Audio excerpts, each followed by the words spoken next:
Okay, so here's a little bit of the lesson we did today. What we had a look at was the quadratic equation, which is in the red box. And we decided that we could figure out a few things about a parabola based on what's under the square root sign.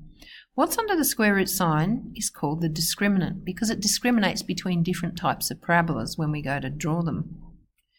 That b squared minus 4ac is going to give us a whole lot of information. Well, what's b, what's a and c? Well, you'll notice over here that when we're trying to solve this equation, we know that a is the coefficient of x squared, b is the coefficient of x, and c is the constant on the m. And when we solve that, what we're actually finding are the x-intercepts of the associated parabola.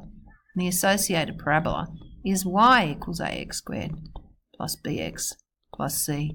And when I go ahead and put 0 in for y, I actually am finding the x-intercepts. Now, there's a couple of things we can note. If I try and take the square root of a negative number, I'm not going to have any joy. In fact, there's going to be no solutions. So if that discriminant, that b squared minus 4ac, if it happens to be negative, I know straight away I've got two possibilities. It could be that way, it could be that one. Either way, notice that it does not cross the x-axis at all, completely misses it. All right, so I've got an example here where I've just made up a parabola, y equals 2x squared minus 1x plus 1. I've figured out b squared minus 4ac by plugging in the values of a, b and c, and I've found that it's negative. So that means there's no real roots. This discriminant, this b squared minus 4ac, is being represented by this symbol, the triangle. So whenever you see the triangle and you see b squared minus 4ac, it's the discriminant. So from here on in, I'll talk about the discriminant and then use that triangle. Okay, let's have a look at why. What's going to happen if the b squared minus 4ac is 0? So this is the scenario I want to look at now. B squared minus 4ac equals 0. Well, that means I'm going to take the square root of 0, which is just 0, which means the whole thing just ends up just being minus b on 2a. You'll notice that's just one answer, but we call it a double root, and you might wonder why. Let's have a look. How do I get a single answer? Well, here's a single answer. You can see that it would have come from having those two multiplied together to give you 0. And I needed two of them because it had to be a parabola with the highest power of x being 2.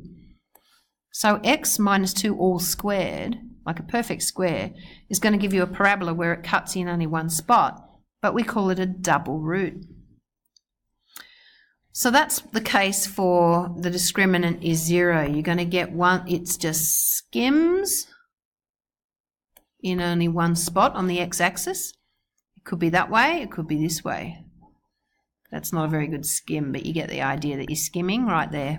This is your x-axis. All right, and so basically the x-axis is a tangent. All right, so much for if the discriminant is 0. So we've had a look at the discriminant less than 0. We've had a look at the discriminant equal to 0. Let's have a look at the discriminant greater than 0. All right, that means my b squared minus 4ac, I'm going to have to take the square root of it. Wouldn't it be nice if the b squared minus 4ac happened to be one of these nice perfect squares so that when I took the square root of it, I ended up with an integer? Well, if that's the case, if my discriminant is actually one of these perfect squares, then I can say, guess what? I'm not going to have any surd answers. All right? And here's an example. Let's have a look at this one. If I look at b squared minus 4ac for this one, nice perfect square, so that when I take the square root of it, the surds go away. So because there's no surds, it's what's called a rational root. And so you're going to get these two distinct rational roots if your discriminant is a perfect square. What do I mean rational? Well, a ratio, you know, like a fraction, rational. It can be written like a fraction. And here's an example, 4.5 and 1. They're rational roots. So you might say, well, if the discriminant is greater than 0 but not a perfect square, I guess we're going to get surds. And indeed, that's what happens. So not a perfect square means irrational roots. So if the discriminant is a perfect square, rational roots, and if it's not a perfect square, irrational. So they're the two examples that I'm looking at when the discriminant is greater than 0. So here's it in summary. So if the discriminant's 0, the roots are unreal, and the parabola looks like that. It could be completely missing the x-axis and being totally above it, or completely missing the x-axis and totally below it. If the discriminant is 0, means we've got a double root, which means only one distinct answer.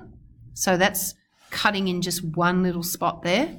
And there's an example, x minus 2 all squared.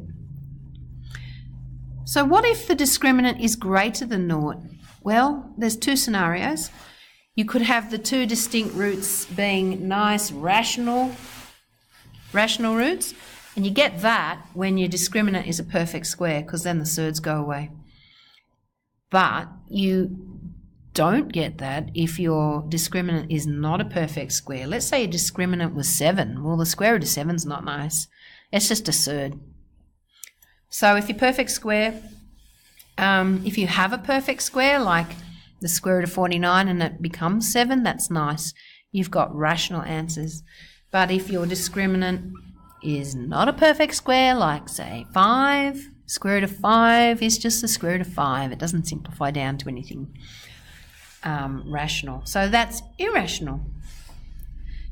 I've been talking about this word roots, and roots are simply the solutions to this one. So when I'm trying to solve that, I come up with what's called roots. They're just the answers to that equation. And you know how to do that with the quadratic formula. You've got other methods, but the quadratic formula is the one that you will use if you can't factorize it. Okay? And those roots are giving you the x-intercepts of the associated parabola. And there's the associated parabola right there. There it is. Now, just go back here for a minute. See these two here? We're going to further investigate those. So what I'm going to do is I'm going to look at the ones that are wholly above the x-axis, and they're called positive definite. So the way I get people to remember that is to say, well, it's definitely positive. There's absolutely no way it's negative. And how does that happen? Well, we know the discriminant is less than 0 because when you try and take the square root of a negative number, you know that that's impossible, which is what's happening when your discriminant is less than 0. And you know, therefore, it's going to completely miss the x-axis because there's absolutely no solutions, no x crossings, all right? But how do I know if it's the up one or the down one? Well, the further condition I need is if a is going to be greater than 0, and when I say a, I mean the coefficient of x squared, well, it's going to be positive definite. But if a is less than 0, it's going to be negative definite. Okay, so that's a summary of our lesson today.